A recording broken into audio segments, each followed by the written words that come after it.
1622 সালের এক ঠান্ডা ও ঝড়ো রাত।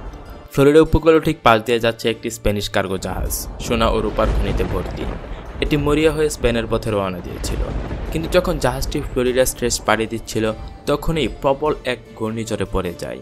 মুহূর্তেই ছিঁড়ে যায় জাহাজের মাস্তুল, রাডার ভেঙে যায় প্রবল ঢেউয়ের ধাক্কায়, আর চোখের পলকে সাগরতলে হারিয়ে যায় সেই জাহাজ আটোচা।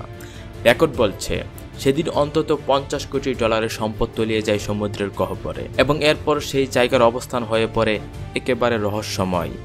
তবে 3 শতাধিক বছর পর অবিশ্বাস্য এক সাফল্যে সেই হারানো ধনভাণ্ডার অবশেষে আবিষ্কৃত হয়, এবং এটি প্রমাণ করে সত্যিই এটি ইতিহাসের সবচেয়ে মূল্যবান জাহাজডুবির খোঁজ।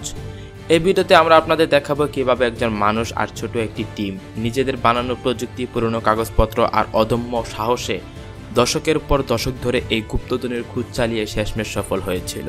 আটোচা যখন ডুবে যায়, তখন সেটা আটকে পড়ে ফ্লোরিডা কিচ নামক ছোট ছোট দ্বীপের একটি 200 মাইল জুড়ে ছড়ানো রিফের উপর।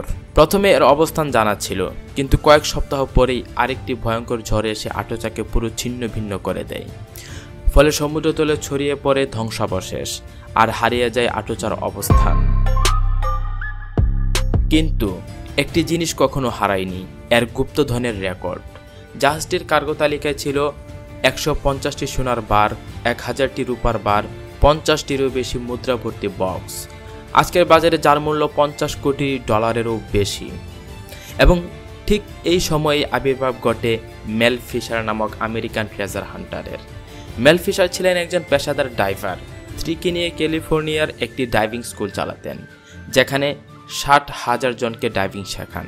কিন্তু আটোচার রহস্যময় ধনভাণ্ডার তাকে টেনে নিয়ে আসে ফ্লোরিডা কিজে। কেবল একটা নৌকা আর কিছু ধাতব শনাক্তকারী যন্ত্র, মেটাল ডিটেক্টর নিয়ে তিনি শুরু করেন খোঁজ।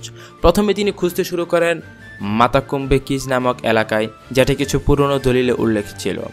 1 বছর ধরে 1 লক্ষ মাইলের বেশি খোঁজ করেও এক টুকরো ধনরত্ন মেলেনি। তখনই আসে প্রকৃত পরিবর্তন। মেল ফিশারের গোপন অস্ত্র ছিলেন ইতিহাসবিদ ইউজিন লায়ন। তিনি স্পেনের সেভিল শহরের পুরনো আর্কাইভ ঘেটে পান একটি 400 বছর পুরনো নথি, যেখানে লেখা ছিল আটোচাকে একসময় খোঁজা হয়েছিল মার্কেসাস কিজ নামক এক ভিন্ন স্থানে। তৎক্ষণাৎ মেল ও তার দল সেখানে স্থানান্তরিত হয়। কিন্তু এবার তারা আরও গভীর পানিতে কাজ করছেন, যেখানে 1 ইঞ্চি সামনে হাত রাখলেও দেখা যেত না। তখন মেল তৈরি করলেন একটি অসাধারণ আবিষ্কার। তিনি তার নৌকার সঙ্গে 2টো বড় টিউব লাগালেন, যা প্রপেলারের সামনে পানির প্রবাহকে নিচে নামিয়ে পাঠাতে পারত। এই সরঞ্জামটি কেবল পানির নিচের কাদা পরিষ্কার করে না, বরং বালির নিচে লুকানো ধন বের করত।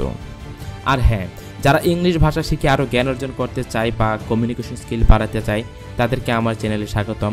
আমি এই চ্যানেলে তথ্যভিত্তিক রিসার্চফুল ভিডিওর পাশাপাশি ইংলিশ ভাষা শেখাই। তোমরা আমার চ্যানেলটিকে সাবস্ক্রাইব করে রাখো, যাতে পরবর্তী যে কোনো আপডেট সাথে সাথে পেয়ে যাও। একদিন 1971 সালে বালি সরে গিয়ে দেখা দিল এক বিশাল নোঙর। সত্যিকারের ধন না হলেও এটা ছিল প্রথম বড় ক্লু। তারপর মিলতে থাকে নানা জিনিস, কাপ, তলোয়ার, কামানগোলা আর লোহা দিয়ে তৈরি কাঠামো। তারা প্রতিটি ধন পাওয়ার জায়গা মানচিত্রে চিহ্নিত করতে করতে লক্ষ্য করলো একটা সোজা লাইন তৈরি হচ্ছে, যার শেষে হয়তো আটোচার মূল ধনভাণ্ডার লুকানো। অবশেষে 1973 সালে প্রথম বড় সাফল্য আসে। একসঙ্গে পাওয়া গেল শত শত রূপার মুদ্রা ও 3টি রূপার বার। কিন্তু এগুলো কি আটোচার নাকি একই রাতে ডুবা আরেকটি জাহাজের? তা যাচাই করতে তারা মিলিয়ে নিল জাহাজের কার্গো তালিকার সিরিয়াল নাম্বার। মিলে গেল, নিশ্চিত হলো তারা আটোচার পথে আছে। এখন তারা মুদ্রাগুলো ইলেকট্রোলাইসিস পদ্ধতিতে পরিষ্কার করে বিক্রি করতে শুরু করলো, আর নতুন করে খোঁজ চালাতে শুরু করলো উন্নত সোনার প্রযুক্তি দিয়ে। ঠিক এই সময়ে শুরু হয় আইনি লড়াই। ফ্লোরিডা সরকার দাবি করতে থাকে সব ধন তাদের। মেল তাদের বিরুদ্ধে মামলা করলেন, আর 8 বছর পরে পুরো ধনভাণ্ডারের মালিকানা পেয়ে যান তিনি। কিন্তু দুর্ভাগ্যজনকভাবে এর মাঝেই এক রাতে একটি নৌকা ডুবে যায়। 3 জনের মৃত্যু হয়, যার একজন মেল ফিশারের নিজের ছেলে। এ ঘটনায় মেলকে থামিয়ে দেয়নি। তিনি বিশ্বাস করতেন, এক নথিতে লেখা ছিল জাহাজে 70 পাউন্ড কাঁচা পান্না ছিল, যা এক আমিরাল চুপি চুপি উঠিয়েছিল জাহাজে। শেষ দিকে 1983 সালে হঠাৎ তাদের ম্যাগনেটোমিটার এক অজানা স্থান দেখায়। ড্রাইভাররা নিচে নেমে খুঁজতে থাকে। আরেক ড্রাইভার গ্রেগ 100 গজ দূরে চলে গিয়ে আবিষ্কার করে মূল জাহাজ 80 ফুট দীর্ঘ। সেখানে ছিল রূপার বার, সোনার বক্স, মুদ্রা আর পান্নার স্তূপ। সবচেয়ে ছোট পান্নাটি ছিল $8 লাখ। আরেকটি $10 লাখ। শেষ পর্যন্ত 2000-এরও বেশি অনাকাটা পান্না উদ্ধার হয়। মেল ফিশারের গল্প সত্যি সত্য প্রমাণিত হয়।